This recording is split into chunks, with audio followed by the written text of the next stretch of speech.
young, Heiai was an ugly, disgusting, lonely loser that no one ever wanted to talk to, until one day, he suddenly became the harem king and made all the hot girls fall for him.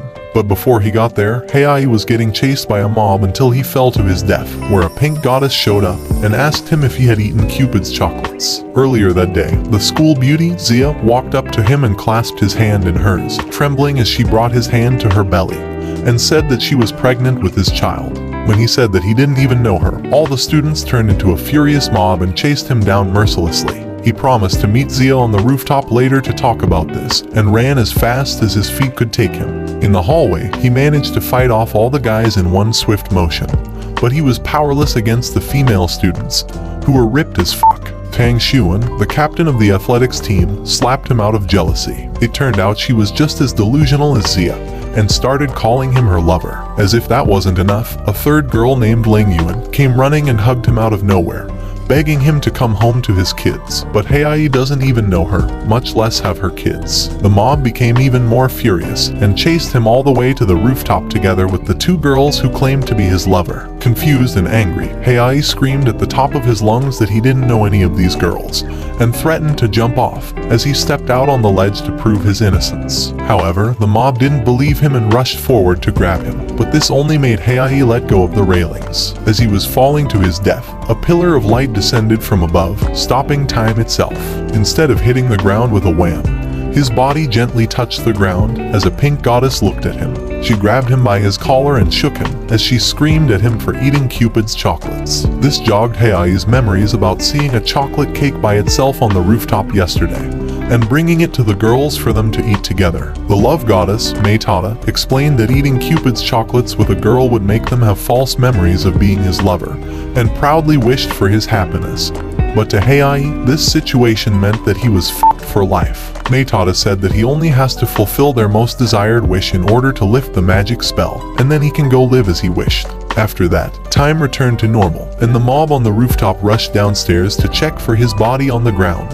As he hid from them, Heiai remembered he was supposed to meet Zia on the rooftop hours earlier, and imagined the worst had happened. So he rushed back to the top and found her crying alone. The next day, he brought her to a clinic to get a pregnancy test, and pumped his fist up in the air in joy when he found out that the results were negative. This confused Zia, swearing she felt something had moved in her belly, and promised to make sure she got pregnant the next time. But Heiai refused and offered to take her home instead. Later on, the two of them arrived in a wealthy mansion, where they were greeted by guards bowing their heads to them. Zia fondly recalled her false memory of Heiai proposing to her in front of her parents and got rejected, saying she was grateful for his passionate feelings for her. Inside her mansion, Heiai was surprised to hear from her housekeeper that she was living by herself because her father rarely came home after his business expanded. As he was about to leave, one of the house guards crashed into the living room after receiving a phone call from the school, saying that Heiai knocked up their young miss. All the guards beat him up good, but Zia cried that she loved him and promised to marry him even if he were poor,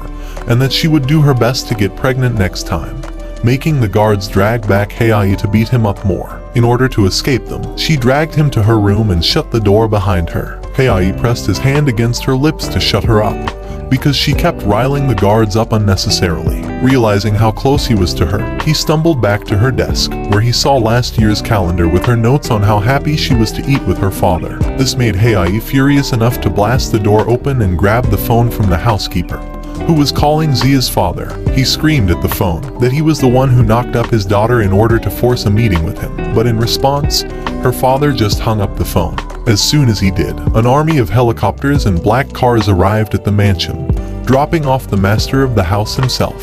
Heiai trembled in fear as Zia's father appeared before him, accompanied by armed soldiers. He ordered the men to put their weapons away and beat Heiai up, until Zia gave him the negative test results from the hospital, and became confused about his outburst on the phone. Heiai trudged forward and stared up at her father as he said that if he hadn't taken the blame like that, he wouldn't even come home to his daughter, who needed his affection more than their luxurious house and all the gifts. Those words resonated with everyone present in that mansion, and with that, Heiai took his leave. He ran until his chest heaved heavily, only to find out that he was just at the back door of her house.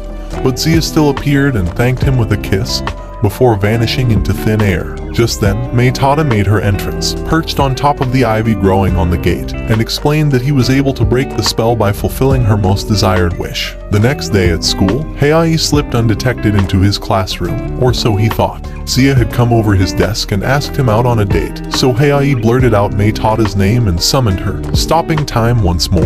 Meitada told him that although her false memories were now gone because the spell was broken, she still would remember what happened the past 2 days, and won't necessarily erase her present feelings. After she disappeared, Heiai reluctantly agreed to a date with her, but then the door blew open and knives flew to his seat. A dark-haired girl, Aoyang Zuli, thrusted a sword just inches away from his groin, and kissed him hard to mark her territory in front of Zia. Her mother was also there and threw a bag at her face to scold her for flying from America all the way there, just for some boy.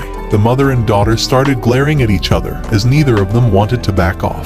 The mother knocked her out and had her carried away by guards. Later on, Heiai told Meitada that she was his wild childhood friend, and Zia overheard this even though she didn't see who he was talking to. She thought about canceling their date, worried about Zuli being his childhood sweetheart, but to her surprise, Heiai wanted to continue their date for tomorrow. After that, Heiai bumped into Shuin in the staircase, who slapped him out of the blue and broke up with him. This irritated him since they didn't actually know each other, and he hated the fact that a girl had more balls to break up with him first, and yelled that no one would take her with that attitude. When she left, Meitada advised him that when women say let's break up, they usually mean it as a warning, which left Heiai thinking that he may have broken her heart so badly that she might isekai herself. But his assumptions were shattered when he saw Shuin mercilessly laying down the punishment on the losing group in her athletics team. He confronted her and tried to grab the hose from her hands, but it ended up drenching her in water. Instead of beating him up, she just grunted and walked away. The next day, Heiai woke up late for his date, and got even more delayed when Zuli locked him in his room to make him stay home. He had to climb over to the next apartment, where he asked the little girl, Yuayu, to let him use her house door after bribing her with some sweets. He showed up late on their date, but Zia forgave him and invited him to go get a drink in the cafe. The mood was quiet and awkward, unlike the dreamy confession that Heiai whipped up in his head.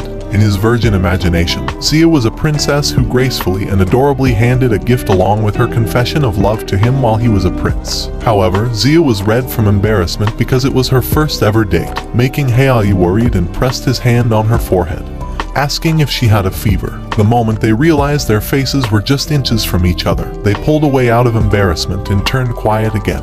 Heiai suggested they go to the anime festival to get rid of the awkwardness between them, but they were still tiptoeing around each other as they walked side by side, weaving through the crowd taking photos of cosplayers. To his surprise, Heiai saw Shuin in a cute cat-made outfit, posing for the cameras. When she saw him and the girls from her athletics team from afar, she dragged him and Zia away from the crowd to a private room, where she told him how people seeing her in this cute outfit would destroy her school reputation of being the tough alpha woman.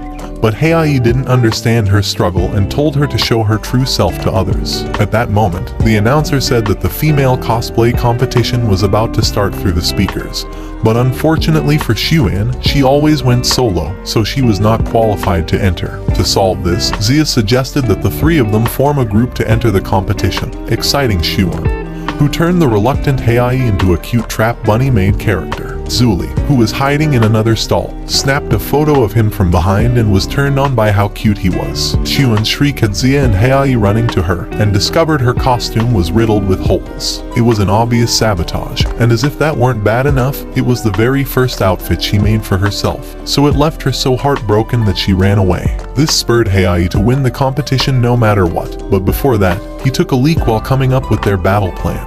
Meitada suddenly appeared, curious to what he was up to, which shocked him because they were in the men's toilet. Her appearance gave him inspiration, and got her involved in the plan as well. On stage, Heiai tripped in front of the audience out of nervousness, but was able to turn it into a cute act that all the simps fell for. Meanwhile, Zia searched frantically for Shuin all over the place, but couldn't find her anywhere at all. Later on at the main event, Heiai stood alone on stage again after all his efforts to delay the performance, until Zia found Shuin and sang the audience a little song, which they didn't appreciate because they wanted to see Shuin. Unknown to all of them, she was just above the stage, watching everything unfold with sad eyes. The boos from the audience inspired Heiai to reveal how much pain she was in, just to hide her identity, but he confessed that he actually loved this side of her because it felt the most real to him.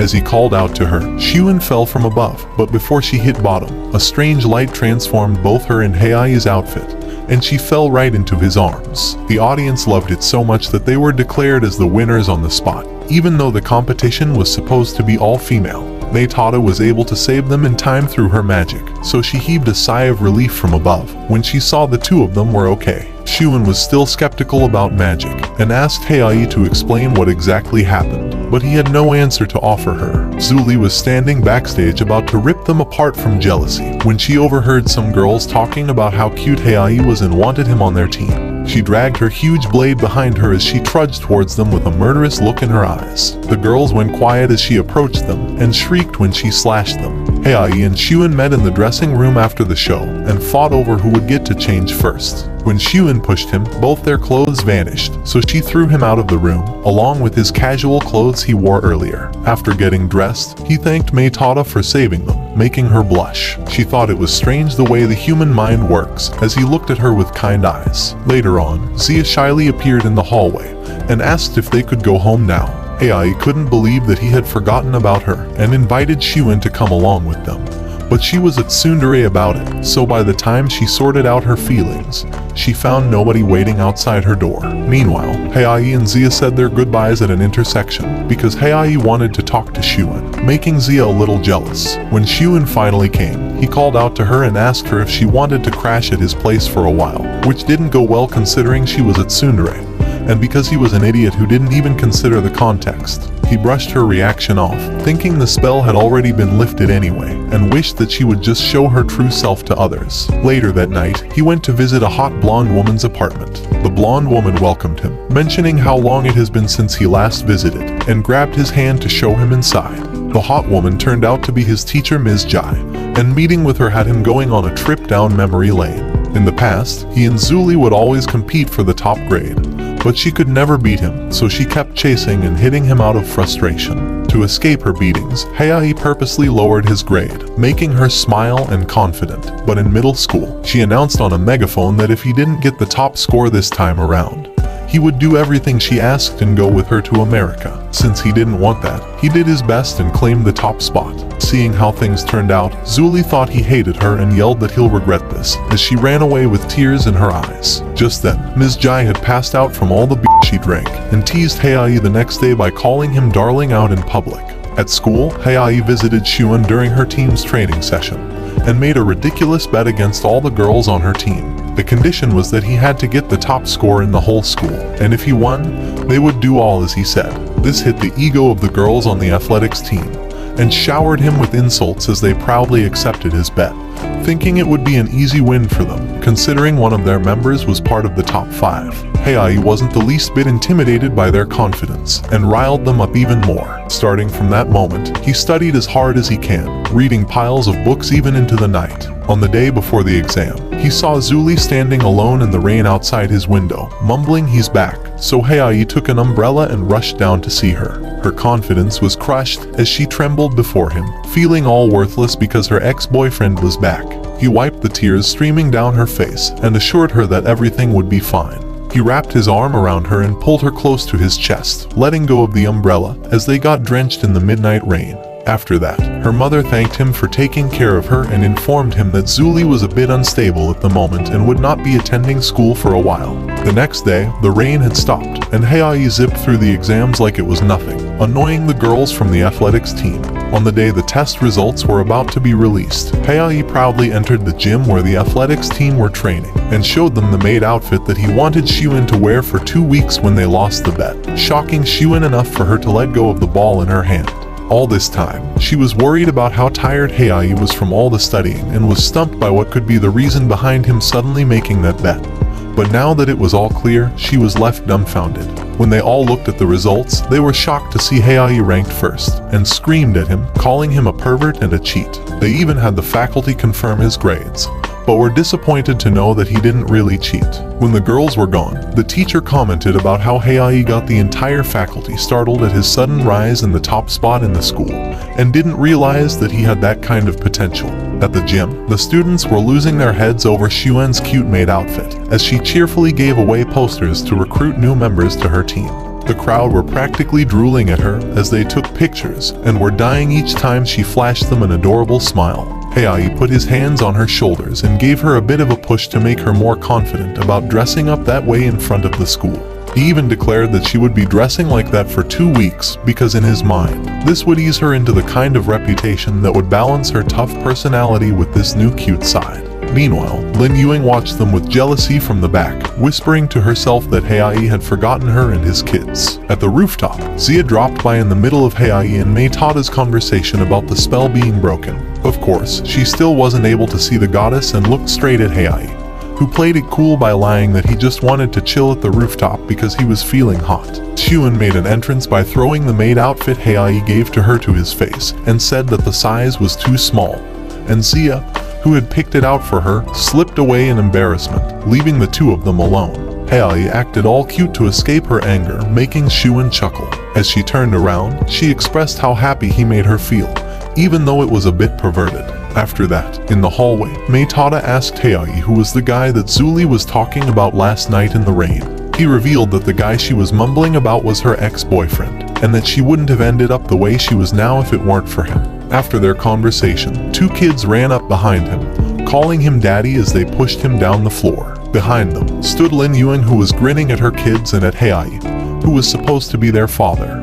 The impossible has happened to Heiai because he was virgin as fuck. It shocked him enough for his soul to leave his body, but Mei Tada threw him back to face reality. The 2 children, Xiao Ming and Xiao Hong, looked like carbon copies of Heiai and Lin Yuan as they stared up at Heiai with big innocent eyes. Heiai knelt down to them and told them to call him Uncle Jiang when they were outside, and that he would meet them at the school gate with their mother, promising to give them sweets in return. When they were gone, Mei Tada explained that if enough time had passed, the magic would begin to fulfill the person's wishes, making their fantasy and delusions become real, which meant that the 2 children were created by magic and gained physical form. At the school gate, Yuan received a phone call telling her to come to the office, so she instructed the kids to stay put, while she went to follow the order, but the kids decided to play around and got separated. Later on, she apologized to Heiai for losing the kids, but he reassured her that nothing bad would happen to them, and that they should split up to go look for them. Outside the school building, Xia found the little girl, Xiao Hong, and helped her look for her Uncle Jiang, without knowing that it was actually Heiai. Meanwhile, the little boy, Xiao Ming, was stirring up trouble all over the school, pretending to be a hero defeating demons, and ended up sneaking inside the girls' dressing room. Heiai saw him through a slit in the door, and thought that he'd get in trouble again and walked away. But Tang Xuan caught him and accused him of being a pervert. Soon enough, the entire school was onto him again, but thinking he could help, Xiao Ming rushed to his rescue, but ended up pulling down Xuan's skirt instead. Xuan took this out on Heiai and had the girls punish him. Meanwhile, Yuan waited patiently at the school gate until the crowd thinned out and she was left all alone. But at the horizon, Heiai appeared with both kids safely at his side. Mei Tada spawned behind him, praising him for doing well as she pounded her fist slightly at his back. But he told her that a shoulder rub would be more comfortable. Unable to see the goddess, Yuan thought that he meant to request it from her, and got up to massage him. So Heiai brought up a different topic to change the mood. He made her see sense by asking her to do simple math based on the kids' ages. If they were born 7 to 8 years ago, that would make him and Yuan 12 years old when they had them. But Yuan didn't see the problem in that, and still believed that they were their kids. Mei Tada explained that if this continued, then all of the people she would be interacting with will also be affected by the magic and blur their memories. That was definitely the case when Yuan's mother, Xiao Xin, threw a sharp knife above his head the moment they arrived at the door. She grabbed his collar and threatened him to address her properly as mother, not ma'am, as she waved the dangerous blade around, calling him a scoundrel for not coming for several days. He was invited inside to eat with them in their small and shabby apartment. After dinner, Heiai and Yuan were cleaning up when their hands brushed each other, making them blush and shy away from each other. When their chores were done, Heiai helped the kids with their assignments and got them to sleep as Yuan told them to. At the living room, Heiai was listening to the evening news when Yuan showed up in a short nightgown and invited him to sleep, since it looked like her mother was not coming home.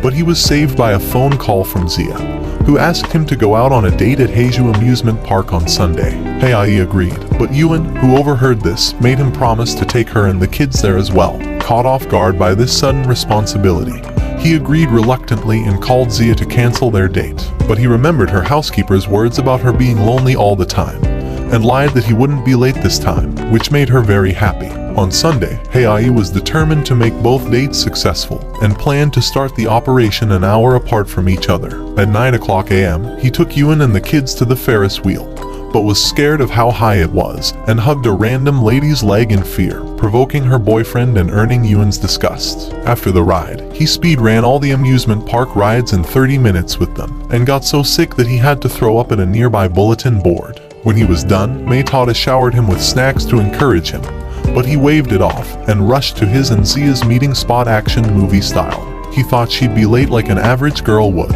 but surprisingly, she was already waiting for him by the fountain. Judging by her shy reaction, Heiai suspected that she was going to confess her feelings to him, but they got interrupted by a street photographer who wanted to take their photo. Both of them were acting awkwardly towards each other, so the photographer asked them to be more intimate, assuming them to be a couple. Zia pressed her chest to Heiai to pose for the camera, but her hat was blown by the wind. When Heiai caught it for her, Zia stood on her toes to kiss him.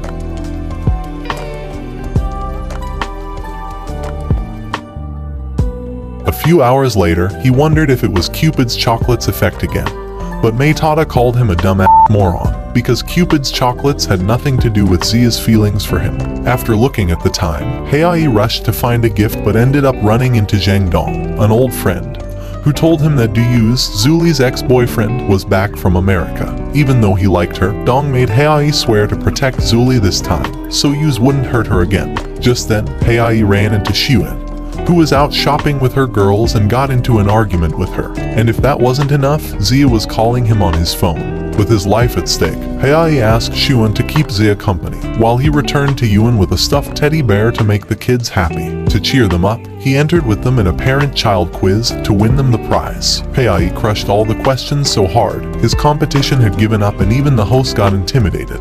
He ended up winning the prize, which was just a meal voucher, and bought the kids ice cream with it. As they watched them from the corner, Yuen and Heiai shared an intimate talk over a drink and ice cream. Yuen commented how sweet it was for him to look after the kids, even though he had no income, and that he was also introverted like a certain someone she knew. Heiai didn't let that slip up pass him by, and quickly figured out that the person she was referring to was her father. He asked her where her father was, bringing tears to her eyes as she slammed the table in anger. She never answered the question, and went shopping with the kids somewhere to avoid discussion. Zia and Yuen, who were walking nearby, saw Heiai with her and was concerned by how red her eyes had been, as if she had been crying. They immediately assumed it was his fault, and strung him up to interrogate him. But when they found out that he was only trying to help her, they let him go out of concern for her. As the two girls watched him leave by bus, Yuen asked Zia if she was okay to let him go like that and be with another girl. Zia replied that Heiai was a compassionate guy and Yuen needed help, so she couldn't have stopped him even if she wanted to. Meanwhile, Heiai apologized to Yuen for crossing the line earlier with her. She understood that he was only looking out for her and smiled. Heiai waved the photographer to them and asked him to take a group photo of them. The photographer recognized him and was even surprised to hear the kids call him daddy, making him assume that he was cheating on his wife with the pretty girl from earlier. At home, Yuen thanked him for what he did, but warned him never to mention anything like that in front of the kids, as her eyes dug deep into his soul like a knife. Looking once more at their group photo, Heiai remembered Maytada's words, that false memories often have some connection to reality, making him determined to investigate the people around Yuen to know the truth. The next day, he went to Yuen's elementary school and tried to find her homeroom teacher by barging into the faculty room like an idiot. As expected, the entire faculty was hostile towards him and was about to beat him up, but he managed to slip away and bumped into Yuen's homeroom teacher in the hallway. She told him that when she was a student teacher, Yuen's father would always come pick her up after classes, and that Yuen herself was a cheerful and outgoing kid. But one day, her father left her with just a reminder to be a good girl, and turned his back, never to return again. Apparently, her parents got divorced, sending Yuen to a spiral of depression and cut off from the world. Hearing all this, Heiai asked her for Yuen's father's address, but obviously failed. As a last resort, he decided to break into the police station to gather data on him. He started sneaking around, turning off the lights to blind the guard, creepily opening the door and sneaking behind him to get to the files. Naturally, that didn't end well, at least if he didn't actually know the guard stationed there. The guard, Yan, was a close friend of his and helped him access Yuan's records, but both of them were surprised that there was no trace of her father in their data. He told Hayayi that this usually meant that they may have left the country, so Hayayi asked Yan to call him if he found anything else. After returning home, he found his parents waiting at the dinner table with a serious expression, warning him that they would come knocking on their door soon. Moments later, limousines ominously arrived in front of their apartment, and Zuli blasted the door open. She took off her gloves, as she didn't even hesitate to drag Hayayi in front of his parents towards his room, where she pushed him against the bed, wanting to sleep together. Hayayi escaped to the bathroom for a few hours, waiting for her to fall asleep, and when she did, he pulled the blanket close to her chest, remembering the time when Zuli gifted him sweets because she liked him. When he decided to pull an all-nighter on his cold bedroom floor, Yan suddenly called him to tell him that he found 20 possible contact numbers of Yujia, exciting him enough to wake Zuli. The next day at class, Hayayi called the numbers that Yan listed for him, hearing a bunch of crazy people on the other end of the line as he moved from one number to the next. The last number on the list belonged to Yujia, but he didn't bother to pick it up when Hayayi called it the first time. Later that day, after getting some shut-eye, Hayayi called his number again, and this time he picked it up while he was in the grocery store. He startled him by introducing himself as his son-in-law and casually told him that he and Yuan already have 2 kids, provoking him to come home. But Yujia just gave him an unexpected truth bomb. Yuan was not actually his real daughter, and Hayayi's heart dropped the moment he heard this. It looked like the situation was beyond him now, but he decided to push forward and ask her mother instead. At their apartment, he overheard them arguing behind the open door. Zin screamed at her to throw Yujia's picture away, because his real father was long dead, but this only made Yuan run away in tears with her children in tow. The next thing Hayayi knew, he was locked out of the apartment, with Zin refusing to even talk to him. So seeing this commotion, an old lady approached him to tell him what he wanted to know. Once he knew everything, he was overcome with grief and regrets, as he told Meitada the truth behind Yuan's family. Yuan's real father, Xiaohe, was a police officer. On the day of their civil wedding, he was called in because of an emergency situation. Zin waited for him full of hope as she was expecting a child with him, but her heart was crushed when he returned to her in a coffin. He had died in the line of duty, and Lin Yujian, who used to be in love with her, took care of her and even married her, even though his parents were so against it that they disowned him. After shouldering years of his parents' disappointment, he eventually broke down and divorced Zin with tears in his eyes. Yuan, who only ever knew him as her father, was so heartbroken by this that years later, she still yearned for his love. Hayayi didn't even know what to do now that he knew all this. On the other hand, Meitada pointed out how Yuji still kept his personal phone's number for them after all these years, because in his heart, he still worried for them. This only made Hayayi erupt in anger at all of them. He was mad at Xiaohe for committing to marriage even when he knew his job could take his life at any time. And he was mad at Yujia for not seeing through his marriage and just left when things got bad for him. Meitada disagreed by how he saw things, and argued that just because police officers have dangerous jobs, doesn't mean that they don't have the right to have a family. He praised Yujia for taking on the burden of a shattered family, and raised Yuan as if she was his own for many years out of his own love. But Hayayi wasn't willing to hear all that, and went home with a sour look on his face, locking himself up in his room without having dinner with his own family. He even threw his stuff on the floor out of anger, but when he saw his framed group photo with Yuan and the kids fall to the floor as well, he sunk to the ground and realized how much of an idiot he was to be venting out his anger on his parents and Meitada, who overheard his apology through the open window and tried cheering him up. The next day, Hayayi called Yujia again to tell him that he understood the situation now, and reminded him not to give up so easily as a man. After all, Yuan still wished for his love and Zin struggled to pull her family together. Yujia wasn't ready for this conversation and hung up, but Hayayi called him again and again, despite how many times he was turned away. One day, he and Yuan picked up the kids from school to go painting scenery, but as they were crossing the street, trouble awaited them. Truck Kun took a break from Isekai Ying people and crashed straight into Yuan. Moments later, ambulances arrived to take away the victims. As this was happening, Yujia received a call from Hayayi telling him that Yuan got into a car accident, startling him from his seat. Afraid that he would never see her again, Yujia jumped into his car and drove to the hospital, only to find the hospital bed empty as the doctor shook his head and muttered how young the patient was. He thought she was now gone forever, and regretted how he never came home all this time. as bitter tears ran down his face. But just then, Yuen appeared behind him, surprised to see him after so many years. Her memory of him had gone hazy, but her heart remembered who he was and ran to his arms, wrapping him tightly in a warm embrace. Meanwhile, in the other room, Heiai woke up wounded on a hospital bed, remembering how he pushed Yuen out of the way just in time before the truck collided with her, and how Meitada looked at him with tears in her eyes as she stopped the truck with her powers. Xia and Xun greeted him when he woke up, but he fell asleep almost instantly, and had a dream of Xiao Ming and Xiao Hong getting off a carousel and giving him a drawing of all their memories together. They tearfully said their goodbyes as they hugged him one last time before the magic that created them vanished into thin air. When he woke up once more, Yuen was at his bed waiting for him to open his eyes. A month later, the hospital finally let him go, thinking it was going to be the start of a great day.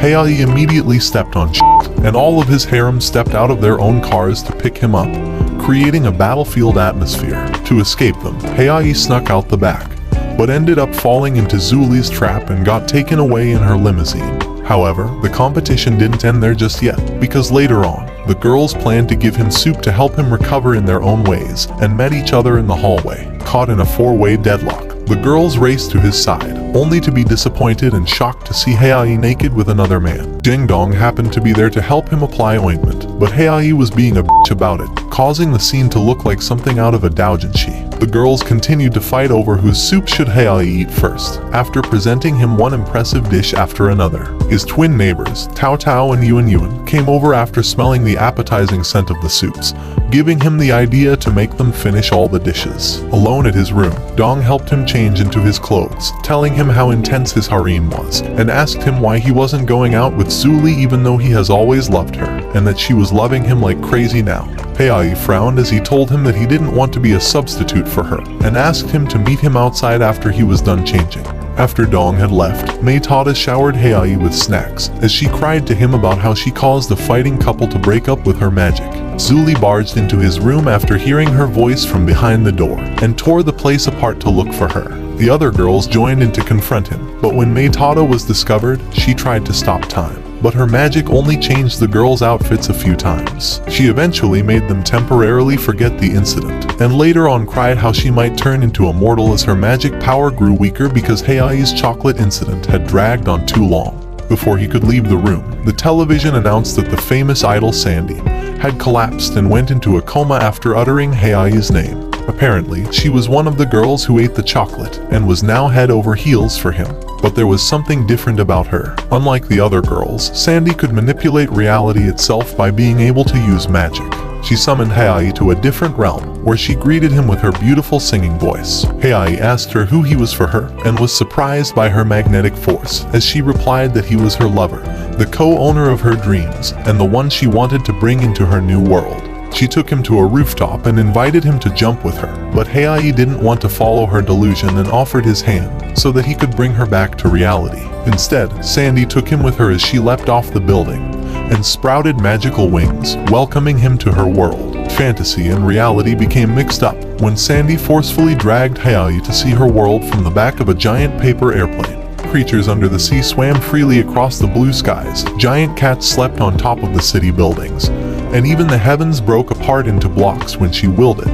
Meitada told Heiai they were inside her imaginary world, so he should calm his shit down, but that was not enough to reassure him, especially when he got thrown off to a giant tree and saw a portal to another dimension in its hollow. Sandy invited him to go to another world, but he was afraid he wouldn't be able to remain human if he crossed dimensions, and suggested they buy ice cream instead. However, their adventures didn't end with their cold dairy dessert, and Heiai got transported to an aquarium, where surprisingly, he could breathe underwater as if he were in air. All sorts of underwater creatures swam all around him, as Sandy held his hand, marveling at the scenery before them. But this only made her sad. Besides the two of them, she had nobody else in this world, no one to share all these beautiful moments with. When they rose to the surface, Sandy asked him again if he wanted to leave with her and go to the other world. But Heiai slipped away from her grip and looked at her with sad eyes. Tears started streaming down her face as her world broke apart and lost color. To prevent her from self-destructing, Heiai suggested that they leave for the other world together tomorrow, putting a temporary smile on Sandy's face. Back in reality, Meitada told him she was concerned about his decision because the Sandy they met earlier was just her soul, and her body was still unconscious in the hospital. So that meant if her soul crossed to the other world, she wouldn't be able to go back and her body would become lifeless. Naturally, that didn't sit well with Heiai, so he wanted some time to think about what to do to make her want to stay in the real world. Later that night, after he got out of the shower, Sandy was waiting for him on his bed and gave him the song she wrote for him for being her #1 supporter from the very beginning. He couldn't accept her gift, knowing full well that he wasn't actually the one in her memories, but she gave it to him anyway and left through the window.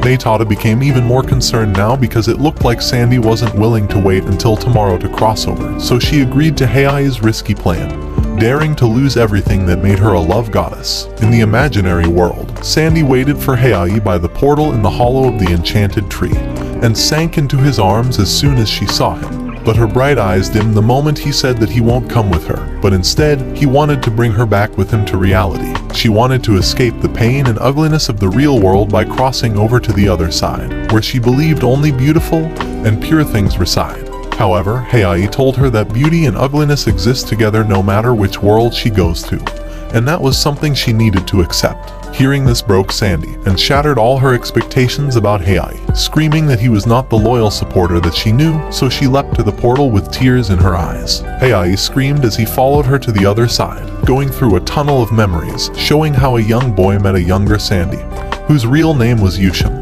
At the end of the tunnel, he was confused by the other world that Sandy had imagined, because it was nothing like she envisioned. It was pitch black, and death surrounded them in a vast plain of nothingness. Sandy cried and sank to her knees, so Heiai offered his hand and revealed to her everything about the love goddess, and how the girls he met through her found happiness in their miserable lives. This was enough for her to be convinced that it was possible for her to find happiness back in the real world, and put her faith in his words. Back in reality, Heiai called up Lin Yuan, asking her to write up a news article about Sandy Coma, and how her agency wasn't even worried about her one bit. He had Zia use her vast network to spread the news online, gathering sympathies from the public. He also asked Xiwen to spark their hearts directly by using her popularity to gather her fans and stage a protest.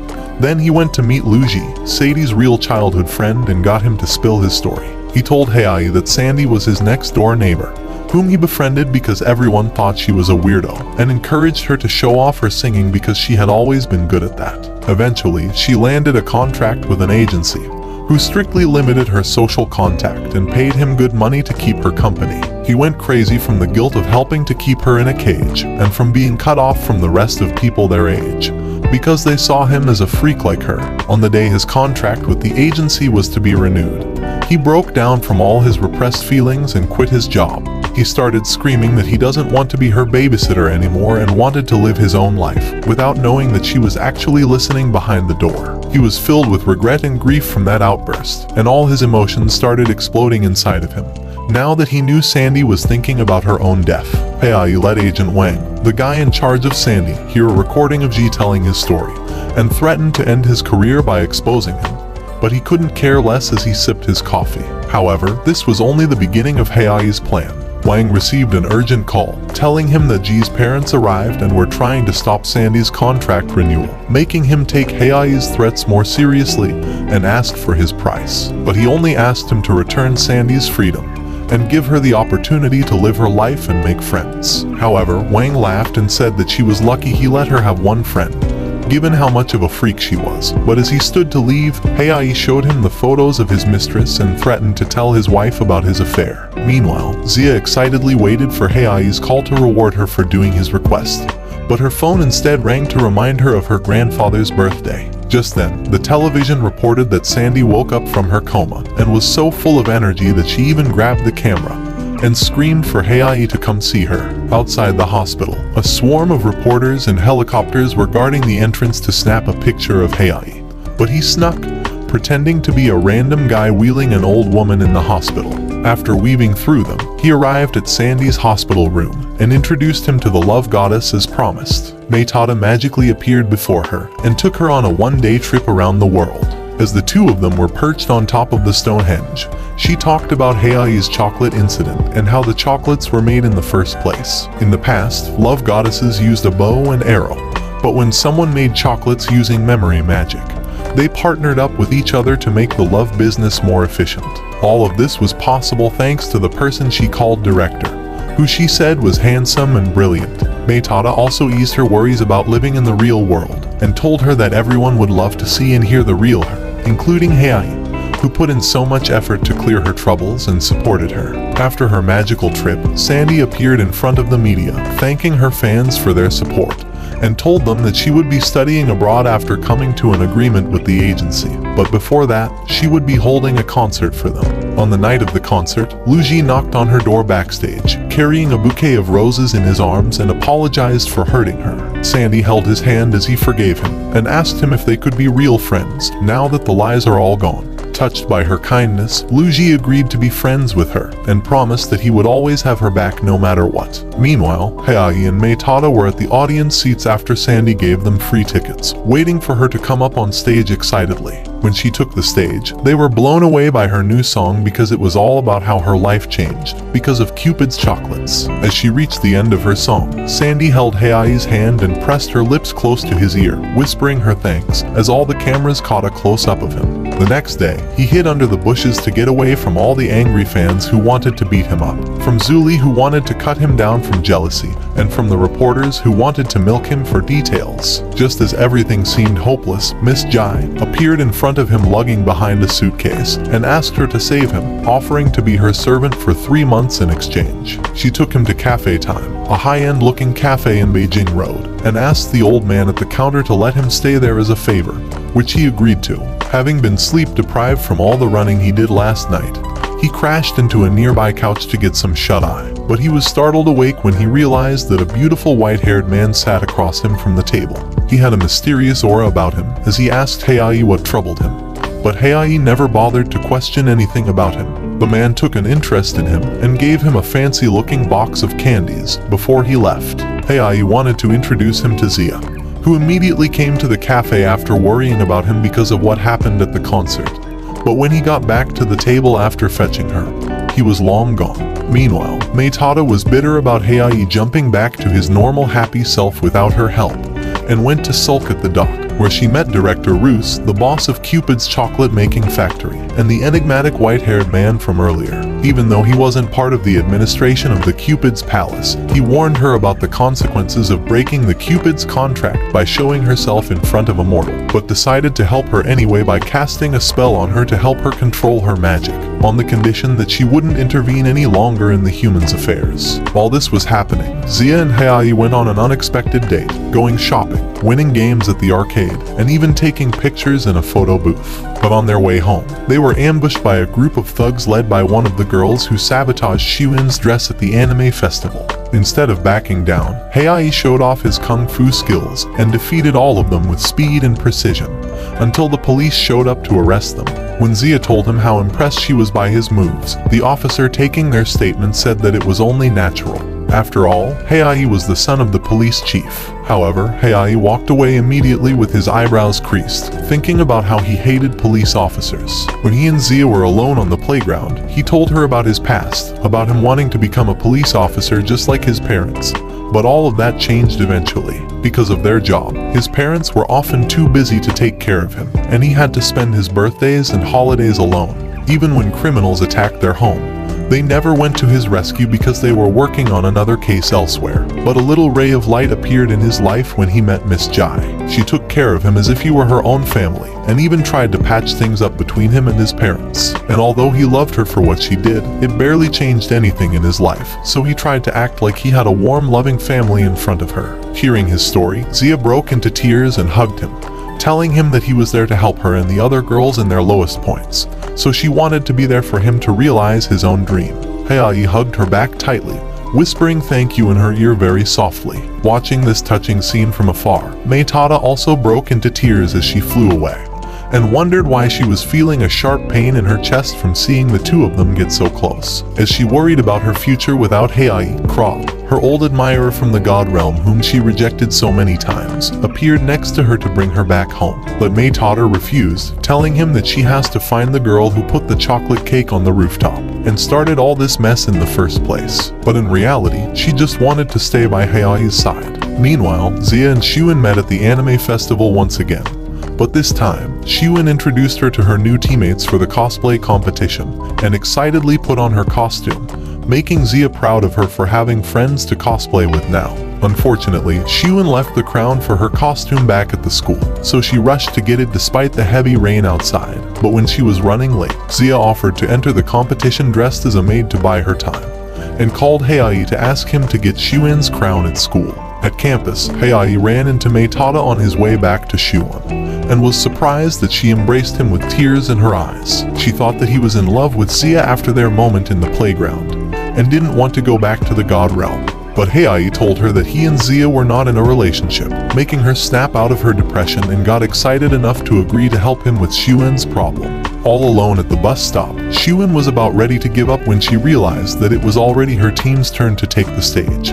But Heiai arrived and put her crown on her head. He carried her to the anime festival on his back, while Zia acted out a cringy fantasy scene on stage as the maid Shona, to buy her time. Zia eventually made her dramatic entrance to the stage, and continued the act to impress the audience. She kissed Zia's forehead and wrapped her arm around her as she pointed her sword to the sky, swearing she'll defeat the evil King Dorsa as part of her act as Queen Dorothy. The audience roared with excitement, their cameras flashing rapidly to capture every moment. After the event, Xiwen thanked Zia for her help, giving her the maid dress she loved deeply. Heiai convinced her to accept it, as he showered her with praises, and soon enough both of them were in their own little world, making Xiwen a little out of place and disappeared to leave them alone.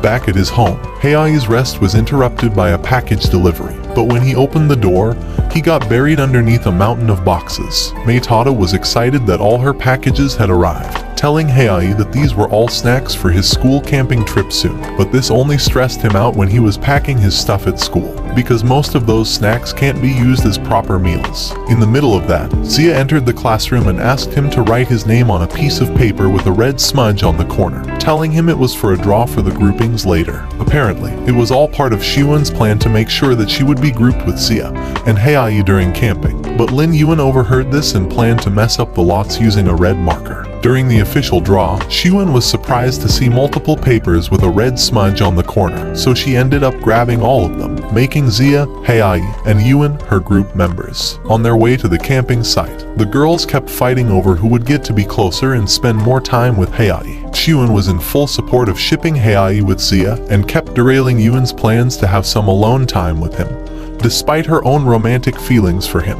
But Yuan was not going to back down easily, and prepared some cold dishes that she said would be better for digestion during a camping trip, and shut down all the other food options that Zia had, because she was a woman of science, and she was more than willing to use it as a weapon for love.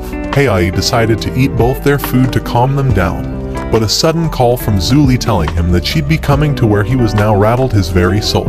As soon as she hung up, a helicopter flew over their heads, and Zuli descended to the ground dramatically, along with a mountain of heavy duffel bags. She immediately marked her territory like an alpha woman, and chased Xiwen around with a sword when she wouldn't bend to her will. Their fight caused the embers from the bonfire to scatter and burn the camp, setting fire everywhere. But Zuli didn't care and continued to chase after her. While Heiai and Yuan tried to put out the fire by themselves, Zia went to the river to get water, but the current was too strong and swept her away, along with Xiwen, who came to her rescue. However, this wasn't enough to make Zuli see sense and got slapped by Yuan, who shut her down with just her words. Yuan warned her that Heiai would never forgive her if something happened to Zia and Xiwen because of her actions. When Heiai came back after dark with both girls safe, Zuli pressed her face against his chest, crying as she begged for his forgiveness. Heiai had a gentle expression on his face as he hugged her back. Seeing this scene made Zia realize how much Zuli loved him, making her sad again because she didn't want to get in the way between him and his childhood sweetheart. Once the group had settled down around a new bonfire, Heiai thanked Yuan for finding them and for taking good care of Zuli, putting a smile on her face after she gave him a canned soda. The group toasted to their safety, thankful that everything had been resolved, but their troubles were far from over. Meitada watched them from a distance, disappointed in herself for not being able to do anything even though she followed them there. Her eyes welled up with tears as she thought that Heiai didn't need her anymore. Meanwhile, Yuan pulled out 2 sleeping bags because their tents got burnt, and she suggested that they share them. The girls were quick to understand the situation, or rather the opportunity presented to them. Heiai wanted the girls to take both sleeping bags, and he would sleep on the cold ground at first, but they convinced him to take 1 sleeping bag, since he saved all of them and wanted to repay his kindness. But Zuli was a little more shameless, and nudged him to sleep together. The group ended up spreading the sleeping bags to create one big mat for them to all sleep together under the stars. Zia turned to her side out of jealousy from seeing Zuli casually snuggling up to Heiai, who only blushed as she wrapped her arms around him in her sleep. Heiai and the girls woke up to a fresh morning, but soon after opening his eyes, Zuli and Xiuan were already at each other's necks, arguing about how Zuli was being too flirty with him. Things got heated up when Zuli cut Zia's dress with a stray branch because she got in the way of her fight. And to make matters worse, Yuan fainted from a fever she caught from yesterday's incident, while she was looking at the map to guide their group to the class campsite later. As Zuli watched Heiai place his hand over Yuan's forehead, she remembered what Yuan said to her last night, and thought that he would hate her for causing all this. After all, she was the reason the tent caught on fire yesterday, and even got the other two girls to nearly drown in the river while she was at it. As this thought ran through her head, a helicopter suddenly lowered her mother down to them, demanding she return with her this instant. Like her daughter, she was willing to use force if necessary, but surprisingly, Zuli agreed to go with her without complaint, and even asked her to take Yuan with them to the hospital. After that chaotic camping trip, Heiai wanted to relax at home, but found himself cleaning meticulously after Zia said that she would be coming over to return his clothes, which she used to cover up her ripped dress during the incident with Zuli. When he heard someone at the door, he immediately opened it thinking it was her, but embarrassed the shit out of him when he found out it was just Zhang Dong. He tried to shut the door on him, but Zhang Dong put his hand and foot through the gap. Open the door or I'm gonna throw rocks through your windows, you dumb Leaving Heiai no choice but to welcome him in as a guest. Zhang Dong asked him what he planned to reply to Zuli's feelings for him, especially since her ex-boyfriend Du Yu Zhang was back. But Heiai was still unsure about what to do, provoking him to shove him against the wall out of anger. He told him that he was only hurting Zuli with his passive attitude, and that he'd end up hurting Zia too, since not giving them a proper answer was just like playing with their emotions. With the door fully open, Zia overheard and saw everything, making things awkward enough for Zhang Dong to leave them after his outburst. Despite the tense atmosphere, Heiai tried his best to make Zia comfortable by smiling it all away, but now she was curious about Zhang Dong and their relationship with Zuli. Heiai told her that when they were kids, he and Zuli often spent time together as neighbors because his parents were always gone. He looked back at those memories as the warmest and happiest times he has spent with her, but as time passed, Zuli changed and became more competitive with him, making him feel more distant because he thought that she didn't truly enjoy his company. During middle school, there was already a huge rift between them, but Zhang Dong was the one who bridged that gap and filled the void created by the awkwardness between them with his energetic personality, and eventually completed their trio. However, things got all messy again after Zuli started dating Du Yu's and spent most of their time together, with their arms linked together wherever they went. When she paraded him in front of them, she acted all flirty and even pretended that she didn't know Heiai just to rub it in his face. On the night of the New Year's party, Du Yu's declared to the entire school that he was engaged to his girlfriend Momo, and tossed Zuli aside, telling everyone that she was just acting like his girlfriend when they weren't even in a relationship. The students, who always thought that she was an arrogant bitch, started calling her shameless and avoided her at school. After getting publicly dumped, she fell into a spiral of depression, which got so bad that she had to quit school and locked herself up in her room. Ever since then, she developed a yandere personality and went love crazy for Heiai. In fact, when he visited her one day, Zuli had a crazy look on her face as she gave him a sloppy kiss, telling him that she would devote all her love to him as she should have been doing all along. After hearing this emotionally charged story, Zia suspected if Heiai only ever saw Zuli as a friend. The next day, Heiai visited Yuan in the hospital, carrying a basket full of fruits at Zuli's request, and told her that Zuli couldn't come because her mother was guarding her like a hawk. He was glad that Zuli finally found a friend in Yuan, and told her that whatever she said to her that night definitely made an impact on her, without knowing that both her and Zuli did it only because they didn't want him to hate them. At school, Zuli intentionally clung to him like a leech to chase Zia away, and kept him up to date about where she was through text as he instructed, thinking that he was finally paying attention to her romantically, when in reality, he was just concerned about her ex-boyfriend pulling some crazy shit on her. But just then, Zuli's good mood was suddenly ruined when she saw Du Yu standing by the school gate, waiting for her with a bouquet of flowers in his arm. Her eyes widened and her legs trembled in fear like she had seen a ghost, and forced her frozen body to run away from him. But he cornered her in a back alley anyway, Duyus leveraged their past relationship to make her mother financially support their company because it was going bankrupt. But Zuli only kept her head down and meekly agreed to his demands. The next day, she skipped school and holed herself up in her room.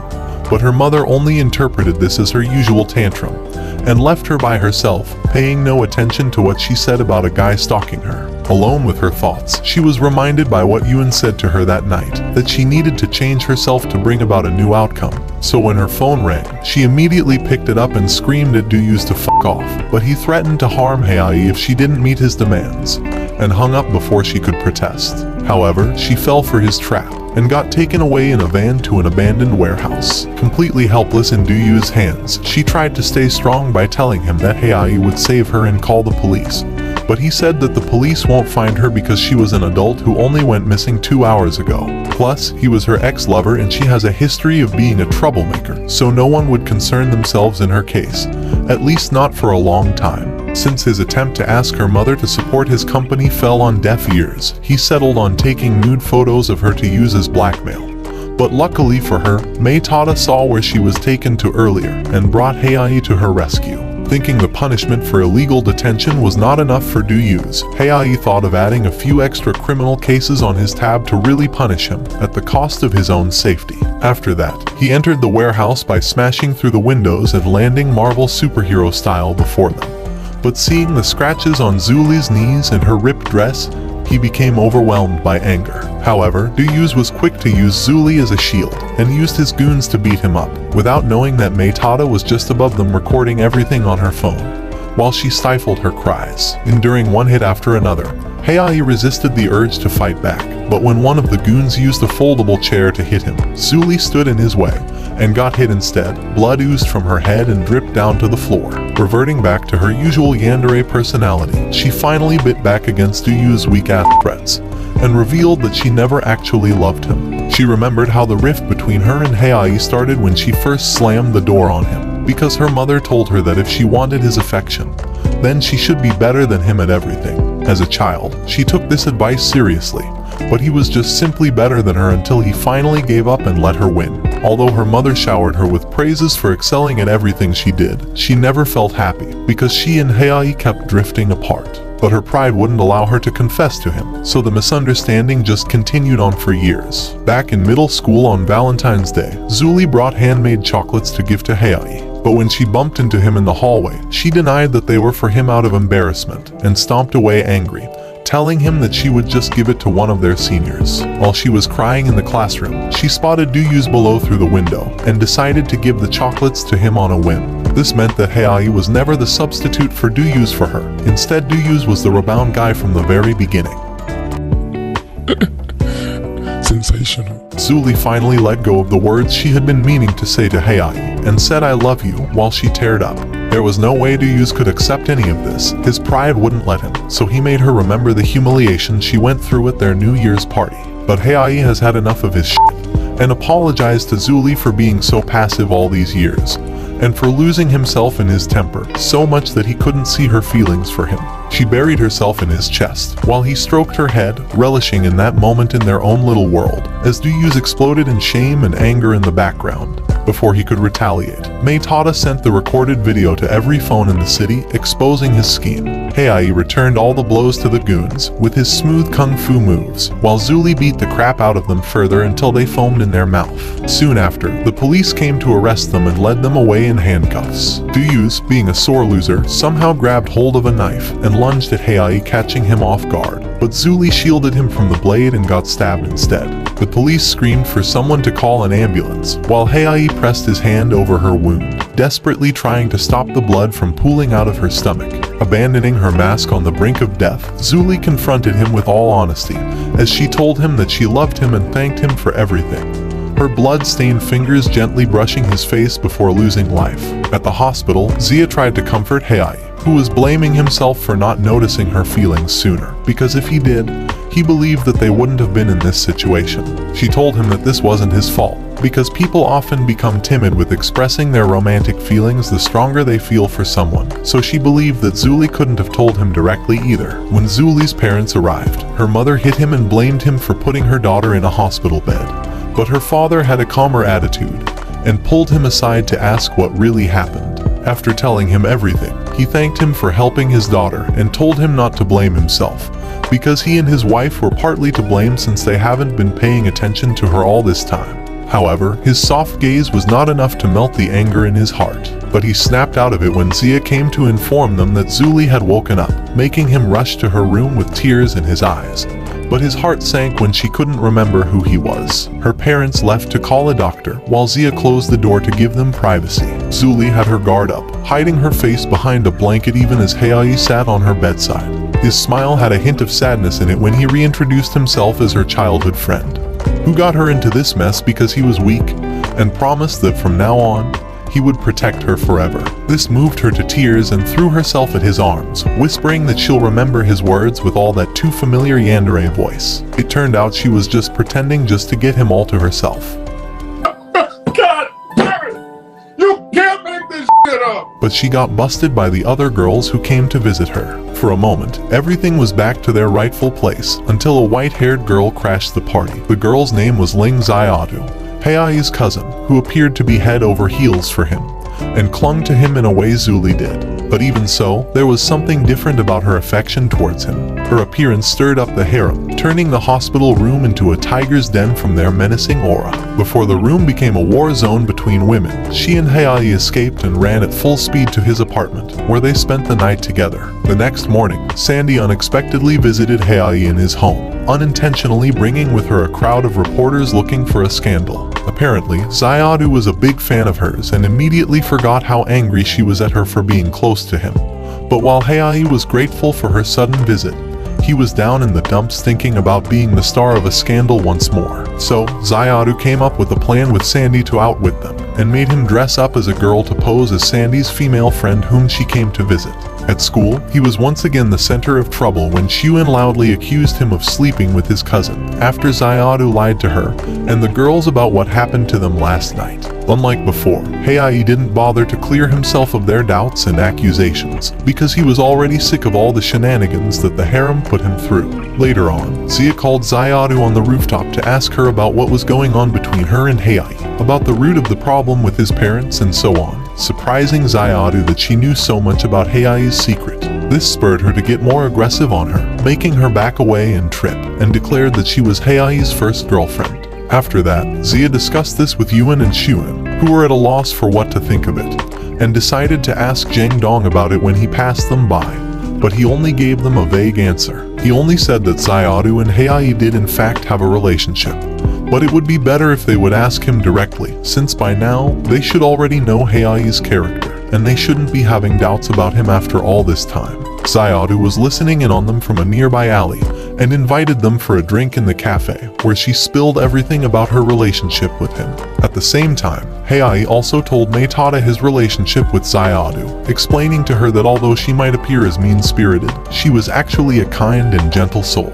After the attempted kidnapping incident during Heiai's childhood, Xiaodu found a heartbroken Heiai waiting alone in his apartment. He just threw away his precious police badge in the trash, along with his dream to become a policeman, because his dad never came to his rescue when he needed it most. Although Xiaodu didn't fully understand, she tried to distract him from his tears by asking him to play games with her, or even tell her a story.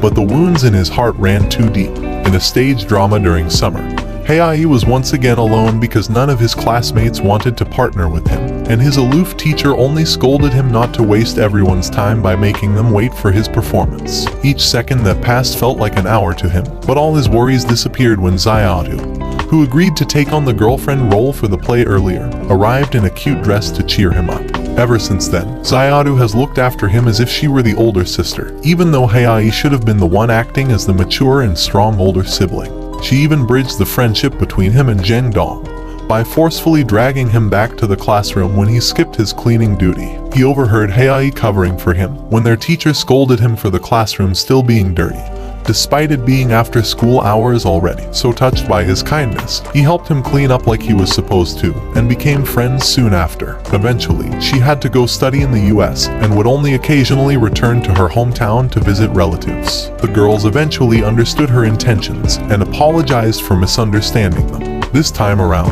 Xiaodu came back to visit Heiai specifically because she was worried about him. But finally getting to know the girls, she was happy that he now has friends to take care of him. They saw her off at the airport, after she just decided to return to the US, and boarded the plane without saying goodbye to Heiai. She sent him a text message from her seat on the plane, telling him how happy she was that he's not alone anymore, and apologized for leaving without saying goodbye, sighing as she turned off her phone for the flight.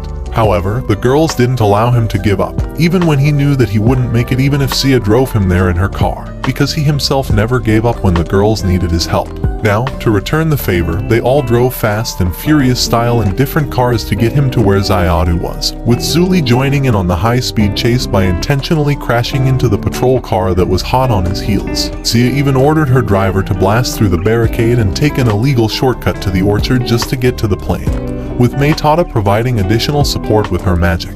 As the plane took off, Heiai called out to Xiaodu through the sunroof of the car as it drove parallel to the aircraft, while Meitada used her magic to send his voice directly into Xiaodu's ear. When she finally looked at him through the plane window, her eyes immediately welled up with tears. At that moment, even if he didn't say it, she knew he was going to be just fine. But Heiai told her anyway that he was doing great, and that she didn't need to worry anymore, the wind carrying his thanks to his dear friend who was long out of sight now. As the sun set behind him, his harem greeted him with a smile on their faces, as they assured him that everything was going to be just fine because they have his back.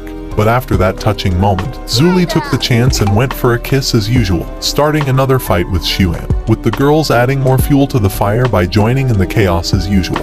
From the god realm above, Meitada fondly watched over him, as she said that he still hasn't dealt with all of Cupid's chocolates, so their journey was still far from over.